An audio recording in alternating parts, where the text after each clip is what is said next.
Assalamualaikum warahmatullahi wabarakatuh. Kali ini Pak Yan akan mengisahkan perjalanan Waliullah, dengan mengambil cerita, kisah perjalanan Syekh Datuk Kahfi atau Syekh Nurjati Cirebon dalam menyebarkan agama Islam di Tanah Jawa. Nah, tidak perlu berlama-lama lagi, langsung saja kita ikuti kisahnya.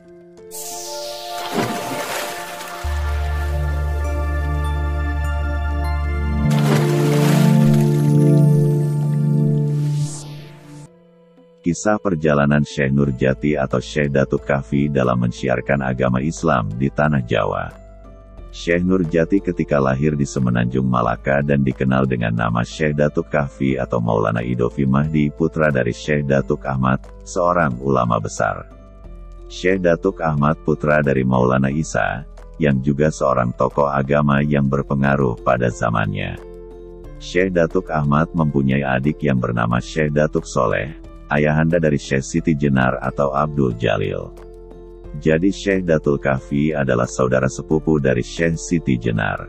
Maulana Isa adalah putra dari Abdul Qadir Kailani. Abdul Qadir Kailani adalah putra dari Amir Abdullah Hanuddin, keturunan Nabi Muhammad SAW generasi ke-17 dari jalur Zainal Abidin. Syekh Datuk Kahfi memiliki dua orang adik, yaitu Syekh Bayanullah yang mempunyai pondok di Mekah, yang kemudian mengikuti jejak kakaknya berdakwah di wilayah Cirebon, serta seorang adik wanita yang menikah dengan Raja Upih Malaka. Buah dari perkawinan tersebut lahirlah seorang putri yang kelak menikah dengan Adipati Unus dari Demak. Syekh Datuk Kahfi menggunakan nama Syekh Nurjati pada saat berdakwah di Giri Amparan Jati, yang lebih terkenal dengan nama Gunung Jati, sebuah bukit kecil dari dua bukit, yang berjarak 5 km sebelah utara kota Cirebon, tepatnya di Desa Astana Kecamatan Gunung Jati Kabupaten Cirebon. Sebelum kita melanjutkan video ini, jangan lupa tekan tombol subscribe dan lonceng untuk mendukungnya, agar channel Pak Yan bisa berkembang. Sehubungan dengan lamanya Syekh Nurjati bermukim di Mekah, maka sebagian naskah menyatakan bahwa Syekh Nurjati berasal dari Mekah.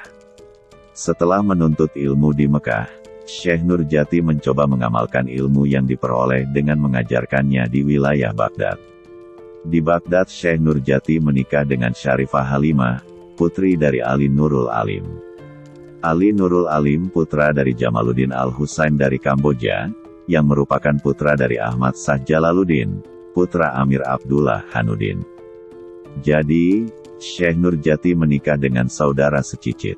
Dari pernikahan tersebut, mereka dikaruniai 4 orang anak, yakni Syekh Abdurrahman yang kelak di Cirebon bergelar Pangeran Panjunan, Syekh Abdurrahim yang kelak bergelar Pangeran Kejaksan, Fatimah yang bergelar Syarifah Baghdad, dan Syekh Datul Hafid yang kadang-kadang disebut juga sebagai Syekh Datul Kahfi, sehingga membuat rancu dengan sosok ayahnya yaitu Syekh Datuk Kahfi, atau Syekh Nurjati di beberapa manuskrip yang lebih muda umurnya. Keempat anak tersebut dijamin nafkahnya oleh kakak Syarifah Halimah, Syarif Sulaiman yang menjadi raja di Baghdad. Syarif Sulaiman menjadi raja di Baghdad karena menikahi putri mahkota Raja Baghdad. Syekh Nurjati hidup pada abad pertengahan, antara abad 14 sampai 15 dan pernah bermukim di Baghdad atau sekarang Baghdad merupakan ibu kota Irak. Kondisi sosial ekonomi Baghdad pada rentang abad 14 sampai 15 sedang mengalami keemasan. Para filosof muslim mencapai puncak kejayaannya pada masa itu. Kondisi tersebut sangat memungkinkan ikut membentuk keluasan pikir Syekh Nurjati. Hal ini membantu kelancaran dakwahnya. Kemudian Syekh Nurjati diutus oleh Raja Baghdad untuk berdakwah di Tanah Jawa, serta menuruti suara hati nuraninya. Seraya memohon petunjuk kepada Allah Subhanahu wa Ta'ala, Syekh Nurjati bersama istrinya, Syarifah Halimah pergi berkelana untuk berdakwah meninggalkan keempat anaknya yang masih kecil-kecil. Dalam perjalanannya, sampailah Syekh Nurjati di pelabuhan Muara Jati dengan penguasa pelabuhan atau syah bandarnya bernama Ki Gedeng Tapa atau Ki Ageng Jumajan Jati. Sesampainya mereka di pelabuhan Muara Jati, Syarifah Halimah berganti nama menjadi Nyi Ratna Jatiningsih atau Nyi Rara Api. Perkampungan yang dekat dengan pelabuhan Muara Jati disebut Pesambangan. Diceritakan bahwa Syekh Nurjati atau Syekh Idofi Mahdi atau Syekh Datuk Kahfi mendarat di Muara Jati setelah pendaratan Syekh Kuro dan rombongan. Syekh Nurjati bersama rombongan dari Baghdad sebanyak 10 orang pria dan 2 orang perempuan tiba di Muara Jati. Rombongan ini diterima oleh penguasa pelabuhan Muara Jati, Ki Gedeng Tapa atau Ki Mangkubumi Jumajan Jati sekitar tahun 1420 Masehi. Syekh Nurjati mendapatkan izin dari Ki Gedeng Tapa untuk bermukim di daerah Pesambangan, di sebuah bukit kecil yang bernama Giri Amparan Jati. Di tempat baru tersebut, Syekh Nurjati giat berdakwah sebagai dai mengajak masyarakat untuk mengenal dan memeluk agama Islam. Setelah mendengar tentang agama baru itu, orang-orang berdatangan dan menyatakan diri masuk Islam dengan tulus ikhlas. Semakin hari semakin banyak orang yang menjadi pengikut Syekh Nurjati. Dalam interaksinya dengan masyarakat sekitar, akhirnya Syekh Nurjati menikah dengan Hadijah.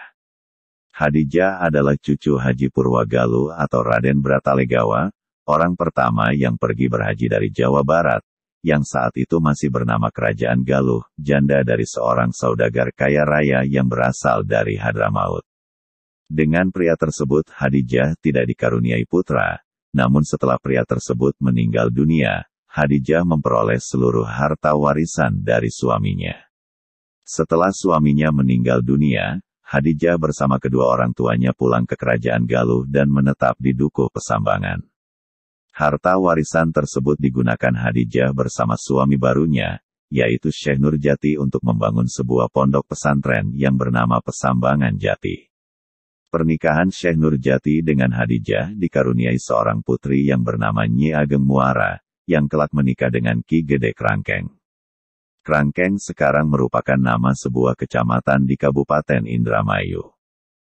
Pondok Pesantren Pesambangan Jati adalah pondok pesantren tertua di wilayah Cirebon yang saat itu masih bernama Nagari Singapura, dan pondok pesantren tertua kedua se-Jawa Barat atau saat itu masih bernama Kerajaan Galuh, setelah pondok pesantren Kuro di Karawang, yang didirikan oleh Syekh Kuro atau Syekh Hasanuddin atau Syekh Mursahadatillah.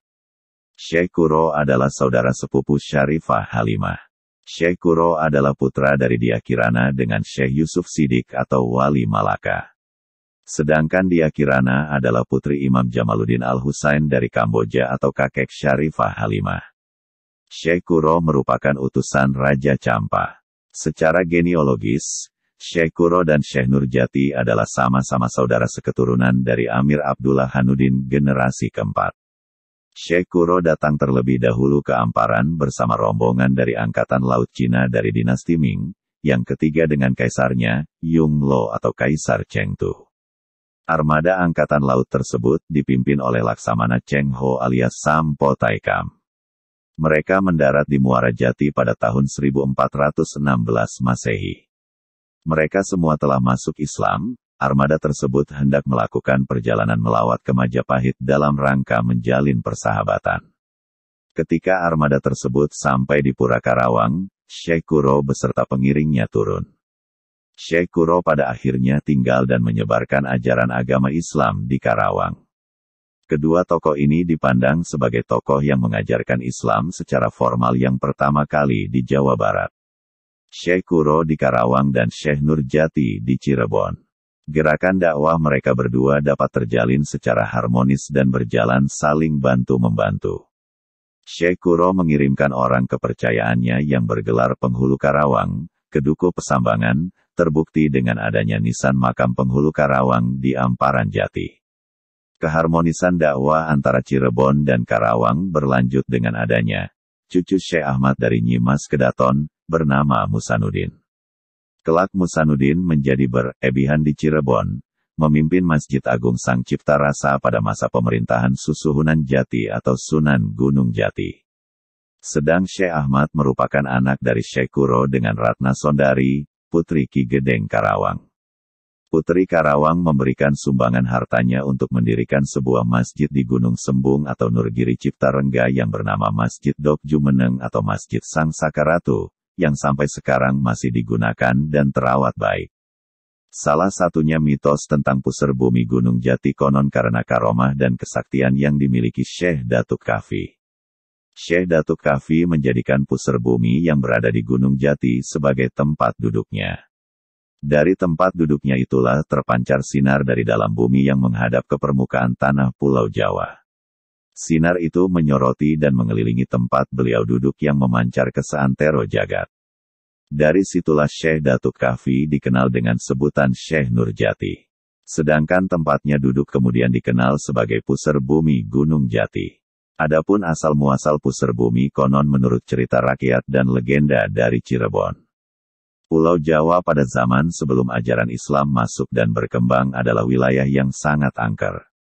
Pulau Jawa merupakan hutan rimba yang dipenuhi dengan rawa, juga ditumbuhi banyak pepohonan besar dan semak belukar yang lebat. Pada suatu masa di zaman Nabi Isa di salah satu puncak gunung keramat di Pulau Jawa hiduplah seorang petapa bernama Resi Bageral Banjir. Puncak gunung yang menjadi tempat pertapaan itu ialah Gunung Ciremai yang terletak di Kuningan, Jawa Barat. Puncak Gunung Ciremai diyakini tempat melakukan tapa Sang Resi Bageral Banjir demi meminta kepada Sang Hyang Maha Tunggal atau Tuhan semesta alam. Puncak Gunung Ciremai yang dijadikan tempat pertapaan Resi Bageral Banjir untuk mewujudkan keinginannya. Tak sia-sia keinginannya dikabulkan oleh Sang Hyang Maha Tunggal bersamaan dengan raga sukma ilmu Wijin Serandil masuk ke tubuh Resi Bageral Banjir. Sang Resi langsung merasakan tubuhnya menggigil kedinginan dan akhirnya pingsan tak sadarkan diri. Bersamaan dengan itu tak disadari oleh Resi Bageral Banjir, ternyata puncak Gunung Ciremai mendadak meletus dahsyat. Puncak Gunung Ciremai itu ambrol terlepas dan terpental melesat jauh ke angkasa dan akhirnya jatuh ke tengah lautan. Puncak Gunung Ciremai itu terombang-ambing di perairan laksana perahu dihantam ombak badai. Sementara itu tubuh Resi Bageral Banjir telah raib hilang tanpa bekas layaknya pindah ke dimensi lain.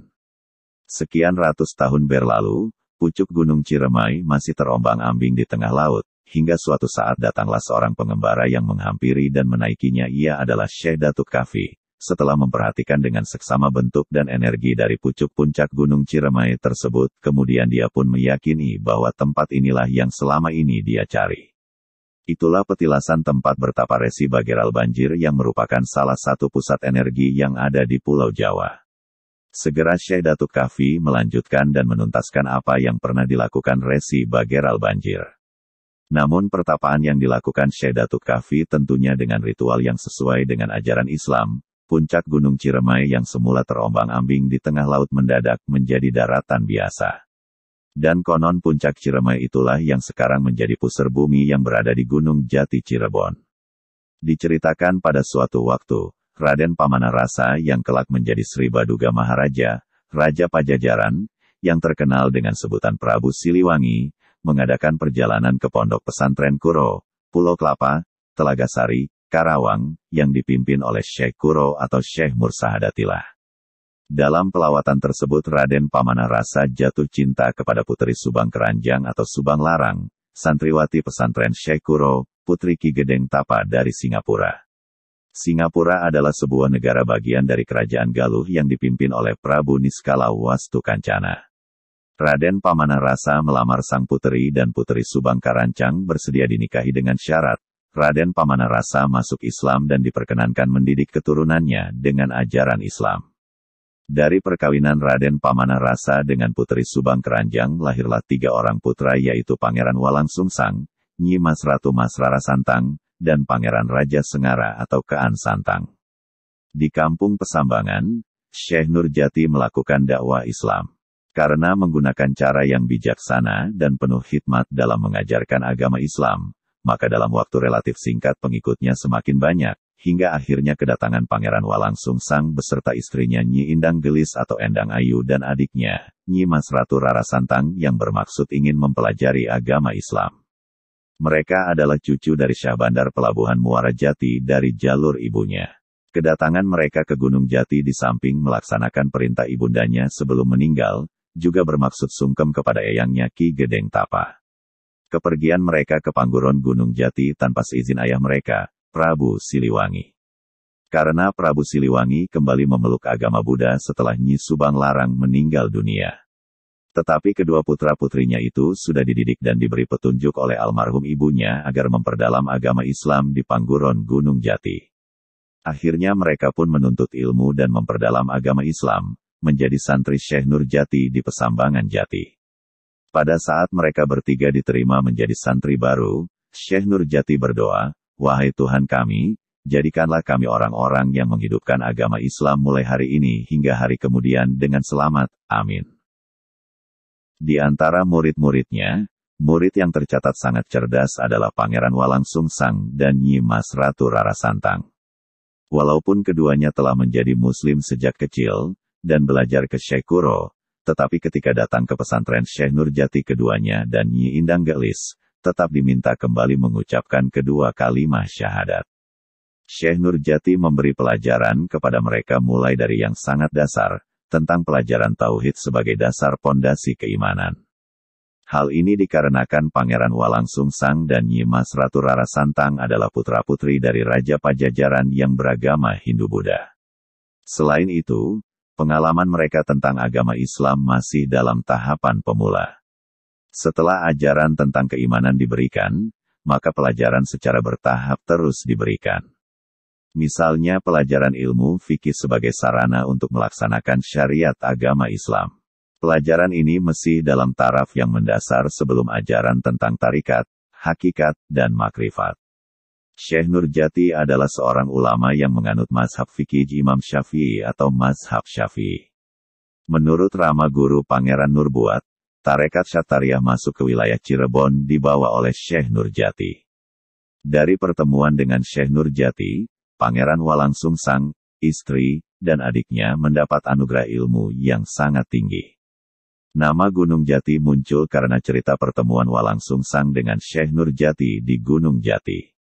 Di hadapan Syekh Nurjati, Pangeran Walang Sungsang, Nyi Mas Ratu Rara Santang, dan Indang Ayu dengan khusyuk menekuni wejangan-wejangan yang diterimanya, yakni tentang dua kalimat syahadat, salawat dan zikir, zakat fitrah dan munggah haji, puasa di bulan Ramadan, salat 5 waktu, dan membaca Al-Quran, kitab fikih dan tasawuf.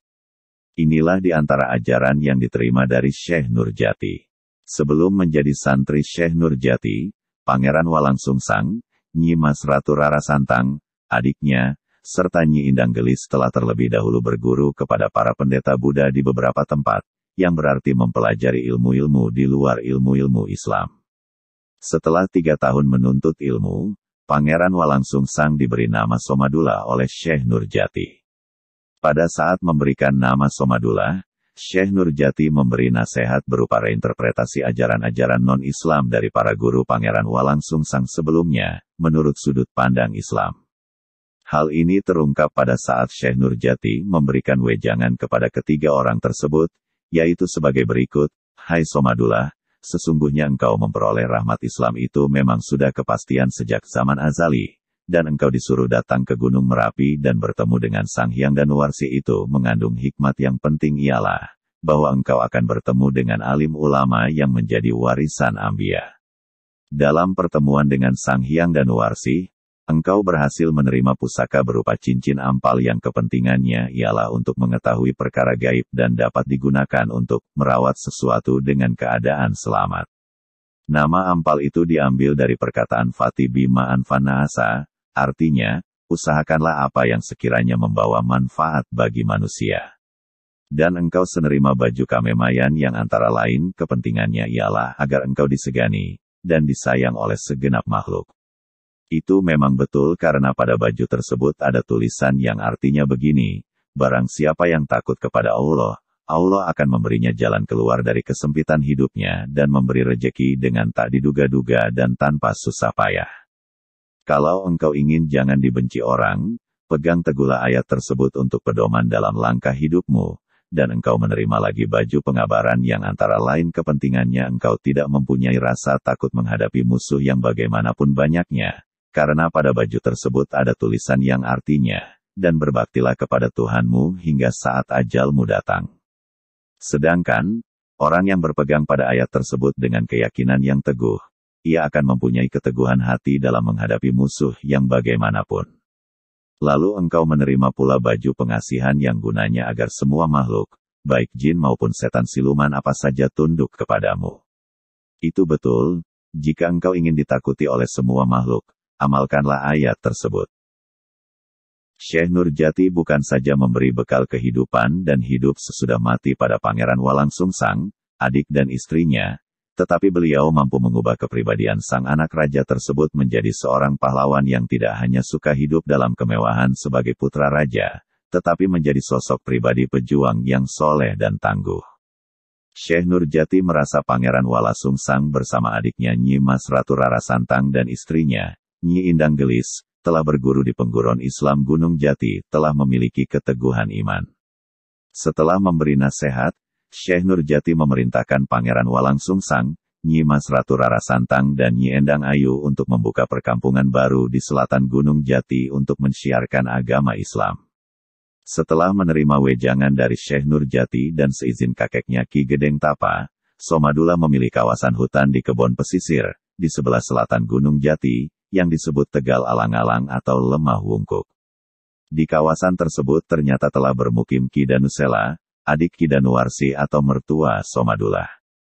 Setibanya di tempat yang dituju, mereka bertemu dengan seorang lelaki tua bernama Ki Pengalang-alang dan mengucapkan kalimat, "Lama wakotu, ketika saya telah tiba."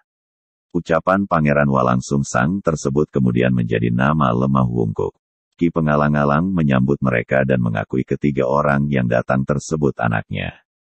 Keesokan harinya, setelah salat subuh, Pangeran Walangsungsang alias Somadula mulai bekerja membabat hutan hingga ke pedalaman yang dipenuhi binatang buas.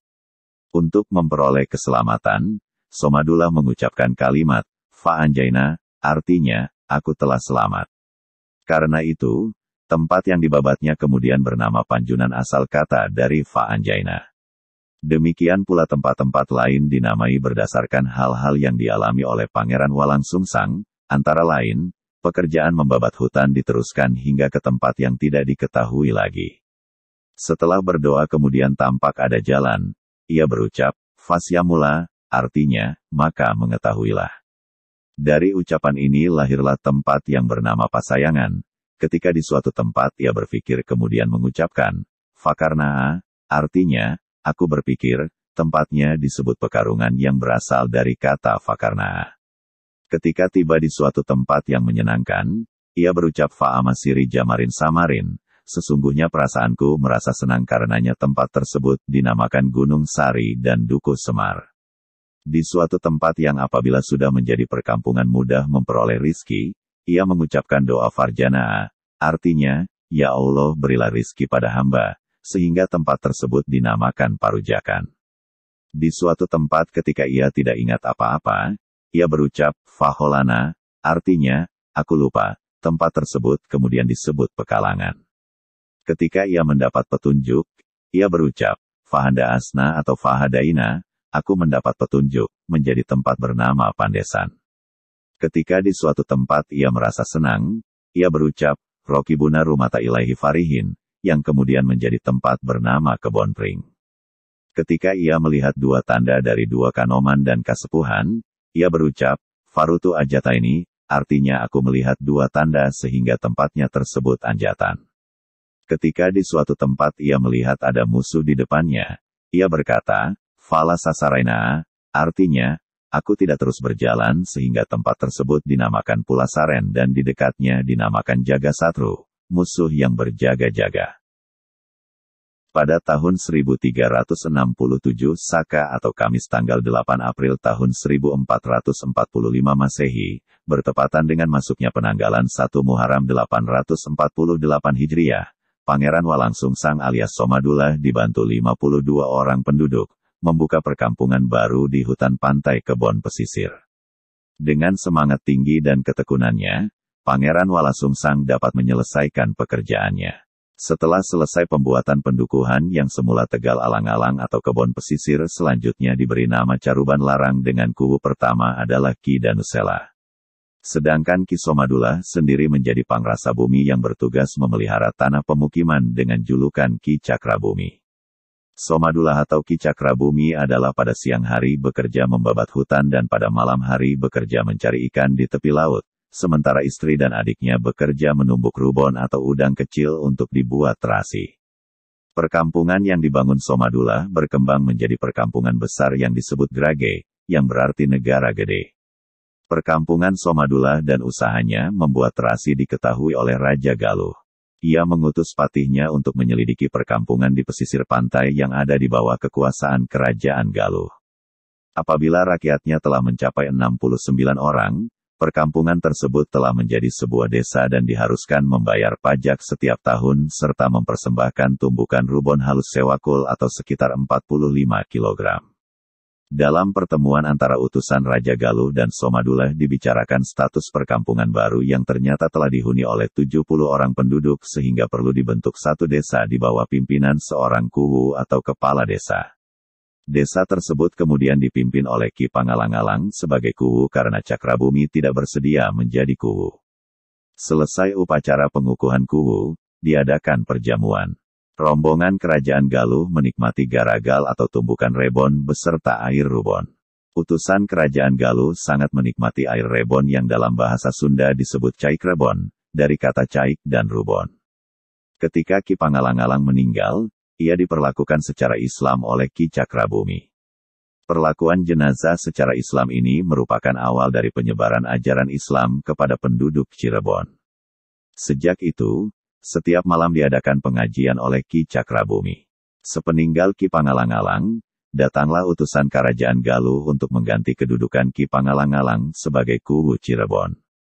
Melalui kesepakatan, akhirnya Ki Cakrabumi terpilih sebagai kuwu Cirebon menggantikan Ki Pangalang-alang dan mendapat gelar Cakrabuana memerintah 457 orang penduduk desa Cirebon. Pangeran Walangsungsang ketika membuka pedukuhan juga mendirikan sebuah masjid yang diberi nama Masjid Pejelagrahan yang asal kata dari Jalagraha dan artinya rumah di atas laut. Sekarang letak masjid tersebut sekarang berada tepat di sebelah luar dinding Keraton Kasepuhan, di Kelurahan Kasepuhan, Kota Cirebon. Seusai membangun pedukuhan, Syekh Nurjati menemui Pangeran Walangsungsang di kebun pesisir, kemudian menyarankan Pangeran Walangsungsang dan Nyi Mas Ratu Rara Santang untuk pergi ke Tanah Suci, untuk menunaikan ibadah haji dan disarankan terlebih dahulu menemui Syekh Ibrahim di Campa. Keduanya menuruti nasihat Syekh Nurjati dan berhasil menemui Syekh Ibrahim di Campa. Di Campa Pangeran Walangsungsang dan Nyi Mas Ratu Rara Santang menerima wejangan dari Syekh Ibrahim. Selanjutnya Syekh Ibrahim menyuruh keduanya untuk melanjutkan perjalanan ke Mekah. Selama di Mekah, keduanya tinggal di pondok Syekh Bayanullah, adik Syekh Nurjati dan berguru kepada Syekh Abu Yazid. Setelah berhaji, Nyi Mas Ratu Rara Santang bergelar Nyi Haji Syarifah Mudaim dan Pangeran Walangsungsang bergelar Haji Abdullah Iman.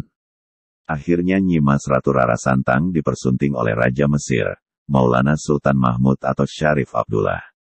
Tak lama kemudian, pernikahan antara Syarifah Mudaim dan Syarif Abdullah dilangsungkan di kerajaan Bani Israel yang disaksikan oleh Haji Abdullah Iman dan alim ulama beserta pembesar kerajaan.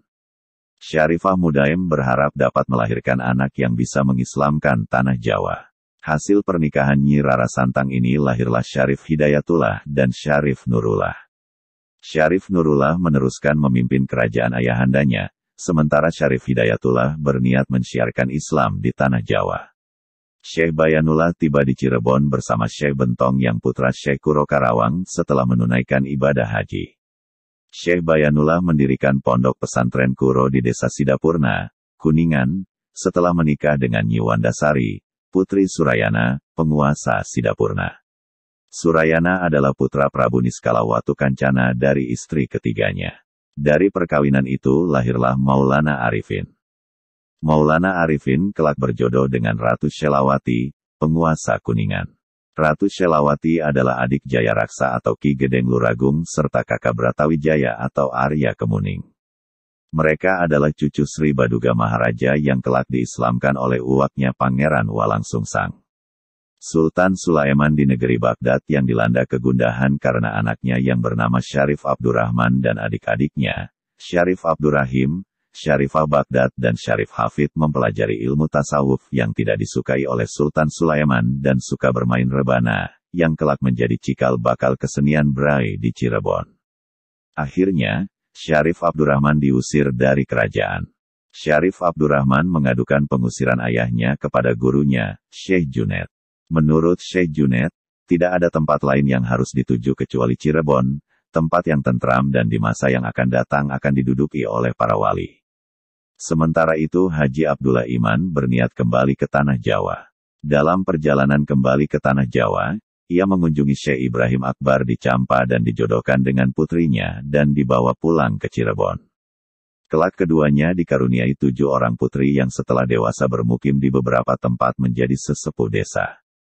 Haji Abdullah Iman membangun sebuah keraton di Cirebon yang diberi nama Keraton Pakungwati yang diambil dari nama anaknya yang baru lahir buah perkawinannya dengan Nyi Indang Gelis. Setelah pembangunan keraton selesai, Haji Abdullah Iman diangkat oleh ayahnya, Prabu Siliwangi, menjadi Ratu Sri Mangana dan diberi payung kebesaran. Syarif Abdurrahman yang diusir ayahnya dari Baghdad melakukan perjalanan menuju Cirebon sesuai dengan saran gurunya, Syekh Junaid.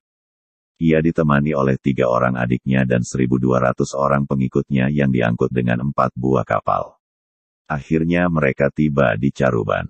Setibanya di Caruban, mereka langsung menghadap Pangeran Walangsungsang Cakrabuana dan minta izin untuk tinggal di Caruban.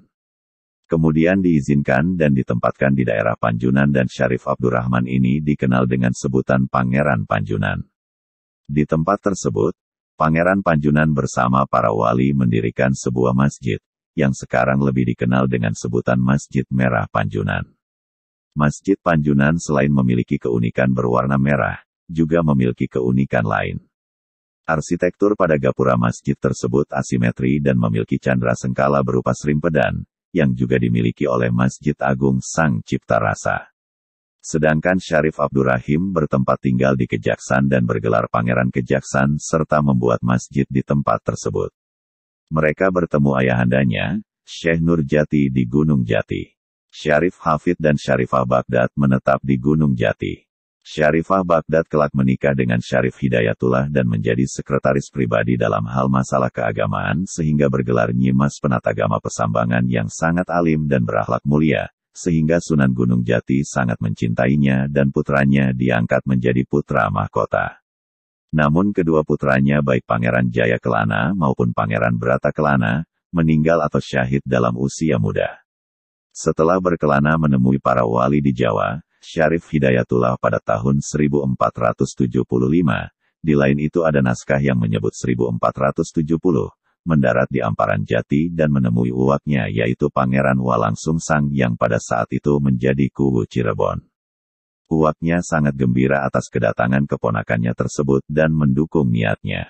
Tetapi sebelumnya Pangeran Walangsungsang memberi nasihat agar sebelum melakukan syiar Islam, terlebih dahulu menemui Ki Guru, yakni Syekh Nurjati di Gunung Jati. Syarif Hidayat agar meminta nasihat dan petunjuk, bagaimana dan apa yang harus dilakukan. Akhirnya, mereka berdua berangkat menuju Gunung Jati menemui Syekh Nurjati selama 3 hari 3 malam. Di tempat Syekh Nurjati mereka menerima wejangan-wejangan yang berharga. Antara lain, Syekh Nurjati berkata, ketahuilah bahwa nanti di zaman akhir, banyak orang yang terkena penyakit. Tiada seorang pun yang dapat mengobati penyakit itu, kecuali dirinya sendiri karena penyakit itu terjadi akibat perbuatannya sendiri. Ia sembuh dari penyakit itu, kalau ia melepaskan perbuatannya itu. Dan ketahuilah bahwa nanti di akhir zaman, banyak orang yang kehilangan pangkat keturunannya, kehilangan harga diri, tidak mempunyai sifat malu, karena dalam cara mereka mencari penghidupan sehari-hari tidak baik dan kurang berhati-hati. Oleh karena itu sekarang engkau jangan tergesa-gesa mendatangi orang-orang yang beragama Buddha. Baiklah engkau sekarang menemui Sunan Ampel di Surabaya terlebih dahulu dan mintalah fatwa dan petunjuk dari beliau untuk bekal usahamu itu. Ikutilah petunjuk beliau, karena pada saat ini di Tanah Jawa baru ada 2 orang tokoh dalam soal keislaman, dia adalah Sunan Ampel di Surabaya dan Syekh Kuro di Karawang. Mereka berdua masing-masing menghadapi Ratu Buddha, yakni Pajajaran Siliwangi dan Majapahit. Maka sudah sepatutnya lah sebelum engkau bertindak, datanglah kepada beliau terlebih dahulu. Begitulah adat kita orang Jawa harus saling menghargai, menghormati antara golongan tua dan muda. Selain itu, Dalam usahamu nanti janganlah kamu meninggalkan dua macam sembahyang sunnah, yaitu sunnah duha dan sunnah tahajud. Di samping itu, engkau tetap berpegang teguh pada 4 perkara, yakni syariat hakikat, tarekat, dan marifat. Demikian wejangan dari Syekh Nurjati kepada Syarif Hidayatullah. Syekh Nurjati adalah tokoh utama penyebar agama Islam yang pertama di Cirebon. Tokoh yang lain adalah Maulana Maghribi, Pangeran Makdum, Maulana Pangeran Panjunan, Maulana Pangeran Kejaksan, Maulana Syekh Bantah, Syekh Majagung, Maulana Syekh Lemah Abang, Baku Cirebon atau Pangeran Cakrabuana, dan Syarif Hidayatullah. Pada suatu ketika mereka berkumpul di Pasanggerahan Amparan Jati, di bawah pimpinan Syekh Nurjati. Mereka semua murid-murid Syekh Nurjati. Dalam sidang tersebut Syekh Nurjati berfatwa kepada murid-muridnya, "Wahai murid-muridku, sesungguhnya masih ada suatu rencana yang sesegera mungkin kita laksanakan, ialah mewujudkan atau membentuk masyarakat Islamiyah. Bagaimanakah pendapat para murid semuanya dan bagaimana pula caranya kita membentuk masyarakat Islamiyah itu?" Para murid dalam anggota sidang mufakat atas rencana baik tersebut. Syarif Hidayatullah berpendapat bahwa untuk membentuk masyarakat Islam sebaiknya diadakan usaha memperbanyak tablik di pelosok dengan cara yang baik dan teratur. Pendapat ini mendapat dukungan penuh dari sidang, dan disepakati segera dilaksanakan. Sidang inilah yang menjadi dasar dibentuknya organisasi dakwah Dewan Wali Songo. Sebelum meninggal dunia, Syekh Nurjati berwasiat kepada anak bungsunya, Syekh Hafid, "Ana sira ana ingsun," yang artinya ada kamu ada saya. Maksudnya adalah Syekh Nurjati berpesan bahwa Syekh Hafid adalah pengganti Syekh Nurjati apabila berhalangan. Wasiat inilah yang memperkuat anggapan bahwa seolah-olah Syekh Datuk Hafid adalah orang yang sama dengan Syekh Datul Kahfi. Beberapa saat kemudian Syarif Hidayatullah menggantikan Syekh Datuk Kahfi atau Syekh Nurjati yang meninggal dunia. Syarif Hidayatullah ketika menggantikan kedudukan sebagai guru dan dai di Amparan Jati diberi julukan Syekh Maulana Jati, disingkat Syekh Jati. Semasa hidupnya Syekh Nurjati senantiasa mengamanati setiap santri yang akan meninggalkan Pangguron, dengan perkataan, "Setana," artinya pegang teguhlah semua pelajaran yang diperoleh dari Pengguron Islam Gunung Jati, jangan sampai lepas. Sejak saat itu orang menamakan kampung Pesambangan dengan nama Setana Gunung Jati. Namun karena pada akhirnya Gunung Jati itu digunakan untuk pemakaman, terutama makam Syekh Nurjati sendiri, maka penduduk Jawa Barat yang sebagian besar berbahasa Sunda, sebutan Setana diganti menjadi Astana yang artinya kuburan. Walaupun demikian, penduduk yang berbahasa Jawa Cirebon masih banyak yang menyebutnya Setana. Dengan demikian kampung Pesambangan yang mencakup Gunung Jati sampai sekarang dinamakan kampung atau desa Astana.